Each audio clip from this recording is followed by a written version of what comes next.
UPSC के preparation में strategy शब्द काफी दफा प्रयोग होता है स्टूडेंट्स द्वारा कि कैसे करें प्रिपेयर ताकि हमारा पहला अटेम्प्ट हमारा आखिरी अटेम्प्ट हो, and that's a very fair question.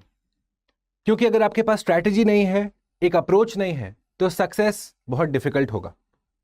और इसीलिए आज यूपीएससी के प्रिपरेशन में ज्योग्राफी सब्जेक्ट को टैकल करने के लिए क्या बुक लिस्ट होना चाहिए, क्या स्ट्रैटेजी होना चाहिए, उसी को समझने और समझाने के लिए स्टडी आईक्यू की तरफ से मैं प्रस्तुत हुआ हूं, Bhuvan Jha, geography optional faculty for UPSC here.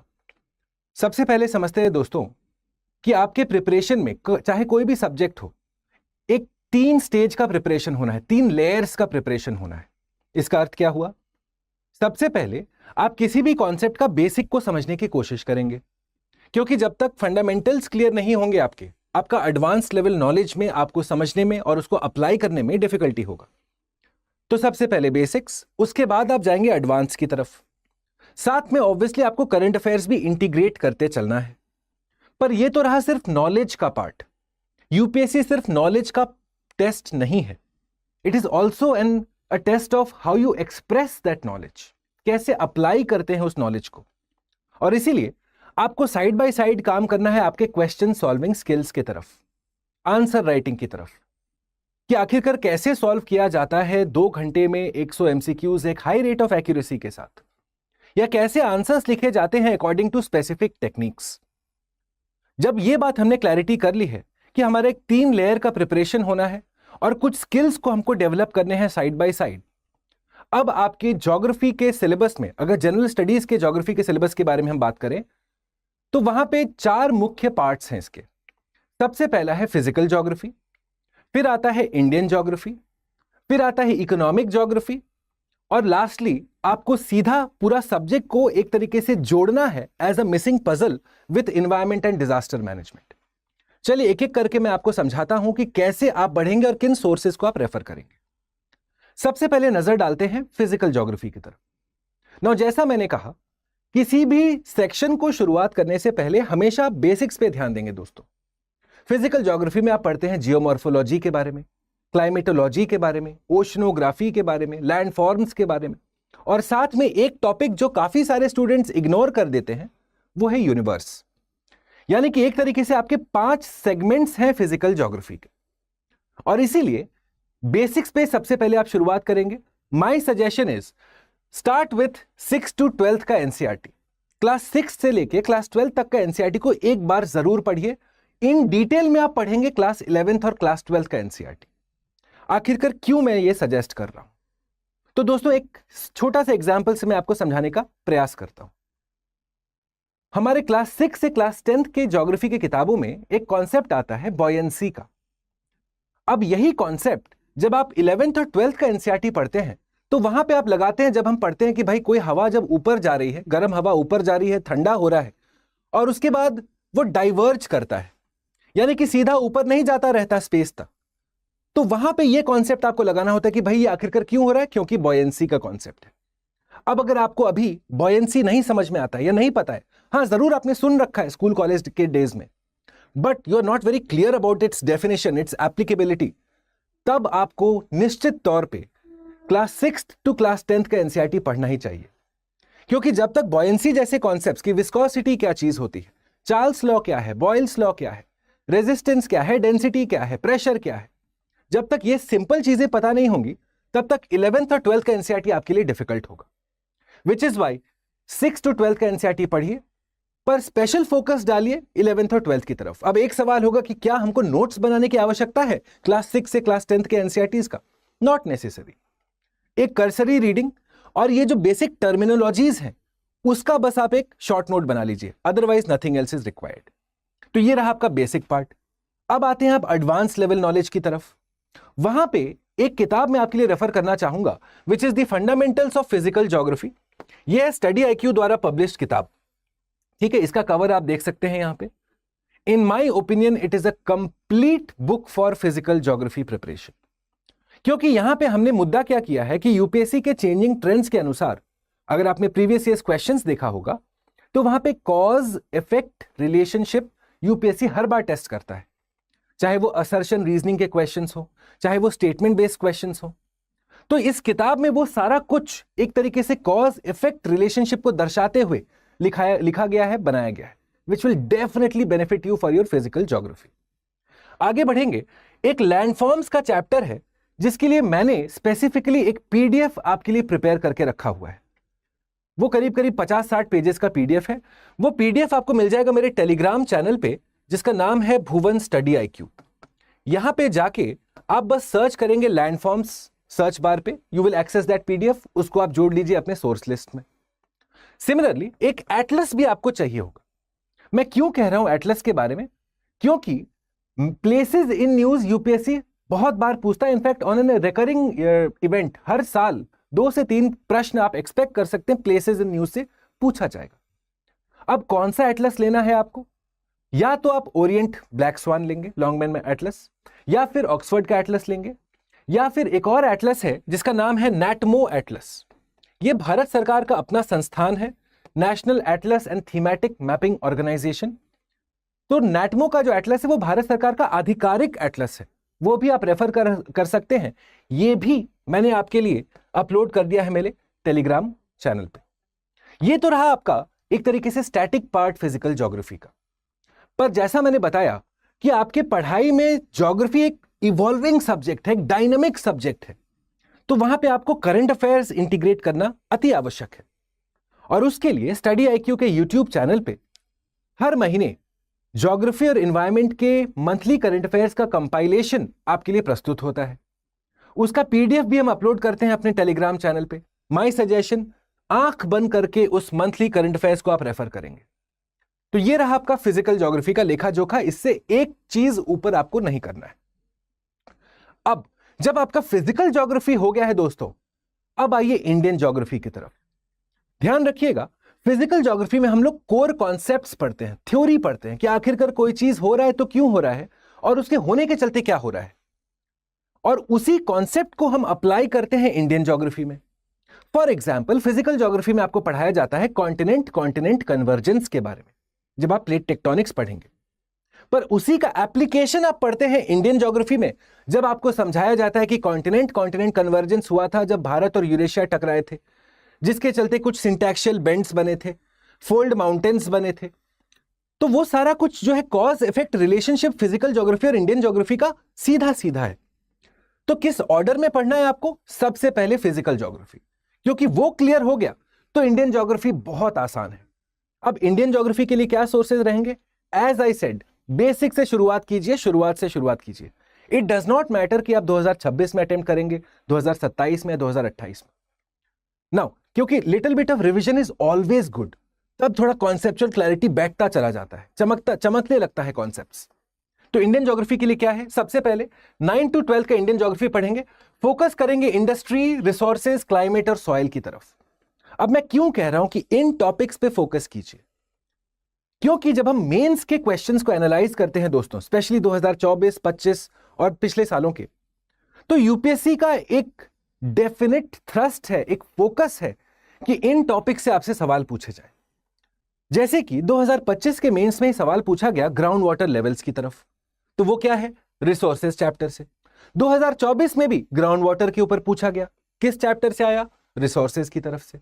Soil के डेग्रेडेशन के बारे में पूछा जाता है। सिमिलरली मॉनसून के बारे में सवाल पूछा जाता है। तो ये जो हाई फ्रीक्वेंसी टॉपिक्स है, इनको थोड़ा गहराई से आप पढ़ेंगे। ये हो गया आपका बेसिक का इंटरप्रिटेशन। उसके बाद आप जाएंगे India physical environment class 11th का जो पूरा किताब है, उसको डिटेल में पढ़िएगा। उसमें बहुत सारे छोटे छोटे नगेट्स हैं दोस्तों। जानते हैं एनसीईआरटीज का इंपॉर्टेंस क्यों है?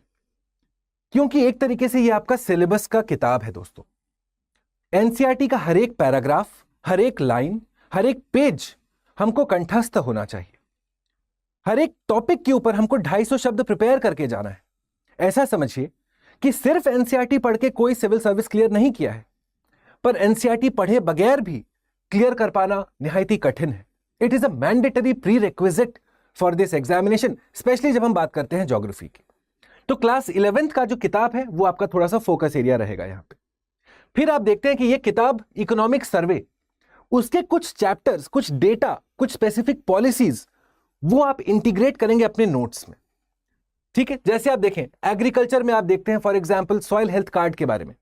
मान लीजिए इकोनॉमिक सर्वे में लिखा हुआ है कि सॉइल हेल्थ कार्ड का ये डेटा था, ये कुछ किया हमने, तो वो आप इंटीग्रेट करेंगे अपने मेंस के नोट्स में कि आखिरकार मुद्दा क्या था, सॉइल हेल्थ कार्ड आया क्यों, क्या हम अचीव करना चाह रहे हैं। हमेशा हर चीज का पर्पस डिफाइन कीजिए। अगर आप कोई टॉपिक पढ़ रहे हैं तो ऑब्वियसली भारत सरकार का नीति नियम या पॉलिसी आया है, किसी उद्देश्य से आया है, वो उद्देश्य को आइडेंटिफाई कीजिए, अपने नोट्स में उसको लिखिए। सिमिलरली इंडिया ईयरबुक का भी सिलेक्टिव रीडिंग रेकमेंडेड है। वैसे अगर आप नहीं भी करते हैं तो ये मंथली करंट अफेयर्स में वैसे भी कवर हो जाता है, बट क्योंकि बुक लिस्ट हम लोग रेफर कर रहे हैं, इंडिया ईयरबुक का सेलेक्टेड चैप्टर्स जैसे कि ट्रांसपोर्ट का चैप्टर हो गया, डेडिकेटेड फ्रेट कॉरिडोर बन रहा है, क्यों बन रहा है, क्या मुद्दा है इसका, आपके गोल्डन क्वाड्रिलैटरल प्रोजेक्ट बन रहा है, क्यों बन रहा है, व्हाट इज द पॉइंट, किन किन जगहों से जाता है, क्या अचीव करना चाह रहे हैं।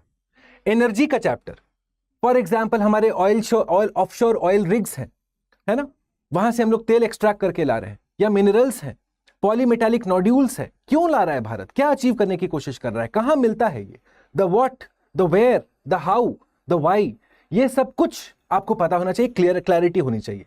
तो उसके लिए India yearbook is a good resource point. पर एक मैगजीन को जरूर रेफर कीजिएगा। अब मुझे पता है कि आप में से काफी लोगों को डिफिकल्टी होती है, पर मैं रेफर करता हूं डाउन टू अर्थ मैगजीन, या इसका वेबसाइट पे भी जाके आप इसको रेफर करें, it is a very rich website. अब इन सब का एक तरीके से सार, द पूरा क्रक्स जो है वो मैं जनरेट करके आपको देता हूं हमारे मंथली करंट अफेयर्स के पीडीएफ में भी। तो या तो आप इन तीनों को रेफर करेंगे, या फिर आप मेरा मंथली करंट अफेयर्स का पीडीएफ रेफर करेंगे, जो ऑब्वियसली मेरे टेलीग्राम चैनल पे हम हर महीने अपलोड करते हैं before the 10th of the month. जैसे कि सितंबर 10th के पहले पहले अगस्त का पूरा ज्योग्राफी का current affairs including physical, Indian economic, population, सब कुछ इन डिटेल में वीडियो के साथ आपके लिए अपलोड होता है मेरे टेलीग्राम चैनल पे, जिसका नाम है भुवन स्टडी आईक्यू। अगर आप एक रेफरेंस किताब चाहते हैं तो स्टडी आईक्यू का इंडियन ज्योग्राफी जो किताब है, it is a fantastic book. कि कौन सा नदी आया, क्यों आया, क्या उसके वाटर शेयरिंग अग्रीमेंट्स हैं, फॉर एग्जांपल आजकल इंडस वाटर ट्रीटी बहुत न्यूज में है, Sutlej Yamuna link issue news में है, Teesta water sharing agreement news में है, Farakka water sharing agreement news में है, कावेरी वाटर डिस्प्यूट न्यूज में है, केन बेटवा इंटरलिंकिंग प्रोजेक्ट न्यूज में है, Kosi Mechi interlinking project news में है। तो ये सारा कुछ एक तरीके से आपको कंपाइल करके फिर आपको नोट्स में लिखते चलना है। ध्यान रखिएगा, मैं बार बार कह रहा हूं नोट्स, क्योंकि नोट्स का वैल्यू बहुत इंपॉर्टेंट है। उसके बारे में चलिए वीडियो के अंत में बात करते हैं। तीसरा जो इंपॉर्टेंट सब टॉपिक है आपका ज्योग्राफी का, वो है इकोनॉमिक और ह्यूमन ज्योग्राफी। यानी कि यहां पे आप वही टॉपिक्स जो आपने इंडियन ज्योग्राफी में पढ़ा है उसको थोड़ा डिटेल में पढ़ेंगे आप, कि माइग्रेशन क्यों होता है भाई, पॉपुलेशन क्यों बढ़ रहा है, कास्ट सेंसस क्या होता है, वो नॉर्मल सेंसस से कैसे अलग है, क्या होता है NRC national register of citizens, क्या होगा एनपीआर नेशनल पॉपुलेशन रजिस्टर, क्या फर्क है इन सब में। एग्रीकल्चर में आप एग्रो इकोलॉजी पढ़ते हैं, क्या है वो चीज, व्हाई इज इट इंपॉर्टेंट, इन सब को आप डिटेल में पढ़ेंगे in economic and human geography.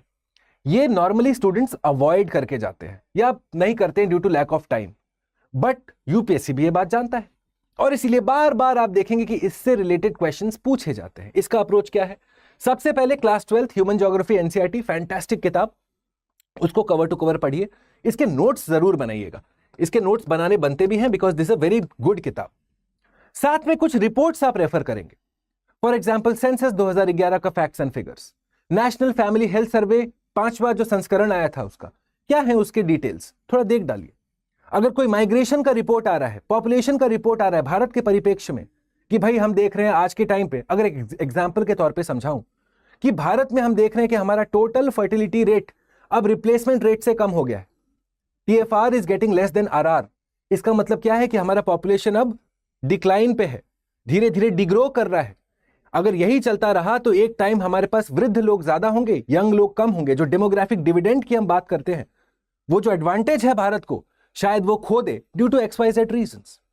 तो इस तरीके के रिपोर्ट्स को आप इंटीग्रेट करते चलिए अपने नोट्स में। जब भी कोई करंट अफेयर्स आता है, quickly note it down. Okay, monthly current affairs जैसा मैंने आपको बताया, हमारा टेलीग्राम चैनल का जो मंथली करंट अफेयर्स है, starting point and point current affairs का रहेगा वो आपका, उससे एक ना शब्द ऊपर पढ़ना है ना एक शब्द कम पढ़ना है। तो ये रहा आपका ह्यूमन और पॉपुलेशन ज्योग्राफी, इकोनॉमिक ज्योग्राफी का। पर फिर फाइनली आता है 4th पॉइंट, अब आपका ज्योग्राफी का सिलेबस ओवर हो गया है, पर यूपीएससी अब आपसे डिमांड करता है इंटरलिंकिंग, यानी कि ज्योग्राफी को आप जोड़ेंगे एनवायरमेंट के साथ और ज्योग्राफी एनवायरमेंट को आप जोड़ेंगे डिजास्टर मैनेजमेंट के साथ। एक तरीके से एक सूत्र में, एक सीक्वेंस में आप इन तीनों सब्जेक्ट्स को पढ़ेंगे। फॉर एग्जाम्पल आप खुद सोचिए, क्या मेरा ज्योग्राफी एनवायरमेंट डिटरमिन करता है? एब्सोल्युटली। आप देखते हैं कि 0 डिग्री इक्वेटर के पास में ट्रॉपिकल रेन फॉरेस्ट मिलता है। क्यों? क्योंकि बारिश होती है बहुत ज्यादा। बारिश क्यों होती है? गर्मी है। गर्मी क्यों है? क्योंकि अर्थ का शेप वैसा है, जॉइड शेप है। तो देख रहे हैं, ज्योग्राफी से हमारा पता चलता है कि बारिश हो रही है तो ट्रॉपिकल रेन फॉरेस्ट है। 30 डिग्री लैटिट्यूड के पास में आप देखते हैं कि वहां डेजर्ट्स होते हैं। क्यों? क्योंकि वहां पे बारिश नहीं होती है, डाइविंग एयर आता है, जिसके चलते वहां पे एनवायरमेंट आपका डेजर्ट है। वहां पे आप डिजास्टर मैनेजमेंट के पर्सपेक्टिव से दूसरा काम करेंगे, इक्वेटर पे दूसरा काम करेंगे। आप खुद सोचिए, कोई डिस्ट्रिक्ट मजिस्ट्रेट है विशाखापट्टनम का और कोई डिस्ट्रिक्ट मजिस्ट्रेट है दार्जिलिंग डिस्ट्रिक्ट का। दार्जिलिंग पहाड़ी क्षेत्र है, विशाखापट्टनम कोस्टल है। इन दोनों के डिजास्टर मैनेजमेंट के जो अप्रोच हैं वो अलग अलग होंगे ना। कोस्ट पे आप सोचेंगे हम प्रिपेयर करेंगे सुनामी के लिए, साइक्लोन के लिए, टाइडल सर्ज के लिए, और वहीं आप पहाड़ में आप प्रिपेयर करेंगे अर्थक्वेक के लिए, लैंडस्लाइड के लिए, फ्लैश फ्लड के लिए। तो देख रहे हैं, ज्योग्राफी, एनवायरमेंट, डिजास्टर मैनेजमेंट एक सीक्वेंस में पढ़ेंगे आप, तभी जाके आपके आंसर राइटिंग में वो बात निकलेगा। Which is why for environment I suggest class 12th biology, इसके जो आखिरी 4 चैप्टर हैं वो मस्ट रीड हैं दोस्तों। कौन कौन से हैं वो चैप्टर्स? इकोलॉजी, बायोडाइवर्सिटी और एनवायरमेंट। ठीक है, 3, 3.5, 4 चैप्टर्स मिला के, go through them in detail. In fact इसके नोट्स भी बनाएंगे आप। Okay, make sure you prepare notes for this also. फिर स्टडी आईक्यू का एनवायरमेंट बुक को एक सोर्स की तरह आप रेफर करें, एक रेफरेंस किताब की तरह। मैं आपको बता दूं कि स्टडी आईक्यू के यूट्यूब चैनल पे ही पूरा यूपीएससी का एनवायरमेंट सिलेबस मैं कवर कर रहा हूं इन दी पृथ्वी पथ सीरीज। तो आप चाहें तो उस सीरीज को फॉलो करके अपना environment end to end cover कर सकते हैं। No questions, no doubts will be there for you after each and every lecture. तो स्टडी आईक्यू का किताब ये रहा, ये आपको हमारे वेबसाइट पे भी मिल जाएगा। मैं आपको ये भी बता दूंगा कैसे इन बुक्स को आप ले सकते हैं, बट आई रेफर दिस किताब also. Then you have some government documents, कुछ कुछ रिपोर्ट्स आते हैं दोस्तों। फॉर एग्जाम्पल एक मेजर रिपोर्ट है एनवायरमेंट के परिप्रेक्ष्य से, आईपीसीसी का AR6 report, inter governmental panel on climate change, उसका 6ठा रिपोर्ट आया है, असेसमेंट रिपोर्ट द 6th, वो आप पढ़ेंगे। India state of forest report ISFR, बड़ा इंपॉर्टेंट रिपोर्ट है, पढ़ेंगे उसको आप। तो इन रिपोर्ट्स को आपको, क्योंकि ये करंट अफेयर्स है, तो करंट अफेयर्स को तो साइड में नहीं रखना है, they are part of the static syllabus. ध्यान रखिएगा, स्टैटिक का सिलेबस को सप्लीमेंट करता है, एग्जाम्पल एविडेंस की तरह हम यूज करते हैं ये करंट अफेयर्स। तो जब तक स्टैटिक क्लियर नहीं है, फंडामेंटल कॉन्सेप्ट्स क्लियर नहीं है, करंट अफेयर्स का कोई वैल्यू ही नहीं। पर करंट अफेयर्स को निश्चित तौर पे आपको इंटीग्रेट करना है अपने क्लास नोट्स में भी। उसके बाद कुछ MOEFCC के रिपोर्ट्स और डाउन टू अर्थ, इनके सेलेक्टेड आर्टिकल्स आप रेफर करेंगे। अगेन मंथली करंट अफेयर्स जो मेरा टेलीग्राम भुवन स्टडी आईक्यू पे रहता है वो यथेष्ट होगा। नाउ टू समराइज क्विकली, जब मैंने आपके साथ बुक लिस्ट, स्ट्रैटेजी, अप्रोच बता दिया है, कुछ की टिप्स मैं आपको जरूर देना चाहूंगा। सबसे पहला, आपके नोट्स सर्वे सर्वा हैं दोस्तों, और नोट्स कैसे बनाएंगे आप? बुलेट पॉइंट फॉर्मेट में। ज्योग्राफी में पैसेज नहीं लिखा जाता है, बुलेट पॉइंट फॉर्मेट में। इनफैक्ट ज्योग्राफी का कोई भी कॉन्सेप्ट आप 10 बुलेट पॉइंट के अंदर समराइज कर सकते हैं। Every concept can be done and summarised in 10 bullet points. अब नोट्स बनाने क्यों है उस बात पे भी जल्दी से चर्चा कर लेते हैं। ऐसा समझिए कि जब अगले दिन, मान लीजिए कल आपका मेंस है या कल आपका प्रीलिम्स है, आपको ज्योग्राफी रिवाइज करना है, ऐसा कोई किताब नहीं है दोस्तों मार्केट में जो आपको दोनों स्टैटिक और करंट अफेयर्स रिवाइज कराते है ही नहीं, बन ही नहीं सकता वो किताब, क्योंकि करंट अफेयर्स तो एवर इवॉल्विंग है। और ऐसा नहीं होना चाहिए कि हमने ज्योग्राफी का स्टैटिक कोर किताब जो है वो 2 महीना पहले किया और 2 महीना बाद उसका हम करंट अफेयर्स कर रहे हैं, तब फिर याद कैसे रहेगा? तो इसीलिए नोट्स बनाएंगे आप जिसमें स्टैटिक और करंट अफेयर्स दोनों रहेंगे। दूसरा, do not ignore basics. NCERT को हल्के में मत लीजिएगा, ईगो पे मत आइएगा कि अरे 6 to 10 कौन पढ़ता है, हम तो 11th 12th ही पढ़ेंगे। जी नहीं, कोई जरूरी नहीं है कि आपको ये छोटे छोटे बड़े कॉन्सेप्ट्स पता हो, रिवाइज करने में क्या शेम है। तीसरा, फिजिकल ज्योग्राफी सबसे पहले करेंगे आप, it is the most important part of your syllabus, क्योंकि अगर फिजिकल ज्योग्राफी क्लियर है तो इंडियन ज्योग्राफी क्लियर है, इंडियन ज्योग्राफी क्लियर है तब आपका इकोनॉमिक और ह्यूमन ज्योग्राफी और पॉपुलेशन ज्योग्राफी क्लियर रहेगा। इसीलिए फिजिकल ज्योग्राफी वो सोलार सिस्टम है जहां से सारा कुछ निकलता है। उसके बाद इंटरलिंकिंग करिए जैसे ही आपका पहला सेक्शन कंप्लीट होता है, यानी कि ज्योग्राफी को जोड़िए एनवायरमेंट के साथ, एनवायरमेंट को जोड़िए डिजास्टर मैनेजमेंट के साथ, वो दिखना चाहिए आपको आपके नोट्स में। अगर नहीं है तो फिर वो इनकम्प्लीट नोट्स है दोस्तों, then they are no good at all. And lastly, start MCQ solving answer writing. जैसा मैंने कहा, आपका सिलेक्शन सिर्फ नॉलेज पे नहीं है, how you utilise that knowledge is equally tested by the UPSC. उसके लिए क्वेश्चन सॉल्विंग के लिए 2 सोर्सेज आप रख सकते हैं। एक सोर्स तो है प्रीवियस ईयर्स क्वेश्चंस। ये बहुत इंपॉर्टेंट होते हैं क्योंकि प्रीवियस ईयर्स क्वेश्चंस हमको बताते हैं about the mind of the examiner, कि यूपीएससी के अनुसार एक चैप्टर से कौन सा टॉपिक या कौन सा थीम ज्यादा इंपॉर्टेंट है। इसीलिए प्रीवियस ईयर्स क्वेश्चंस को आप बार बार सॉल्व करिए और साथ में topic wise multiple choice question solve करिए। इसका मतलब क्या है? मान लीजिए कि फिजिकल ज्योग्राफी में आप जियोमॉर्फोलॉजी पढ़ रहे हैं, उसमें पहला चैप्टर सपोज अर्थक्वेक पढ़ रहे हैं। अभी अर्थक्वेक का एटलीस्ट 50 सवाल आपको लगाना है, तभी जाके आप निश्चित हो सकते हैं कि हाँ भाई कोई सवाल पूछा गया तो हम लगा लेंगे इसको, नो इश्यूज। सिमिलरली अगर आप वोल्केनोस कर रहे हैं, 50 सवाल वोल्केनो पे भी आपको लगाने हैं, तभी जाके इंडिविजुअल टॉपिक्स पे आपको दक्षता हासिल होगी, आपको कॉन्फिडेंस आएगा। उसके लिए मैं रेफर करता हूं सेट ऑफ 5 1000+ एमसीक्यू सीरीज। यहां पे 5 सब्जेक्ट्स का topic wise multiple choice questions में यह किताब अरेंज किया गया है। यह भी आपको स्टडी IQ की वेबसाइट या फिर ऐप पे मिल जाएगा।